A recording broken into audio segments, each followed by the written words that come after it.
ईद पर टिक्के, कबाब और कढ़ाई देखकर हाथ रोकना नामुमकिन हो जाता है। लेकिन क्या आप जानते हैं कि ईद का गोश्त आपको अस्पताल भी पहुंचा सकता है? मेडिकल रिसर्च और वर्ल्ड हेल्थ ऑर्गेनाइजेशन के मुताबिक एक सेहतमंद इंसान को एक दिन में 70 ग्राम से ज्यादा सुर्ख गोश्त नहीं खाना चाहिए। तिब्बी माहिरीन कहते हैं कि कुर्बानी के फौरन बाद गोश्त पकाने से गिरीज करें। ताज़ा गोश्त में यूरिक एसिड और प्योरियंस की मिकदार बहुत ज्यादा होती है।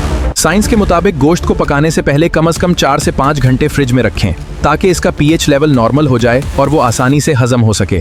दिल और हाई ब्लड प्रेशर के मरीज चर्बी वाले गोश्त से सख्त परहेज करें। ये खून की नालियों में कोलेस्ट्रॉल बढ़ाकर हार्ट अटैक का सबब बन सकता है।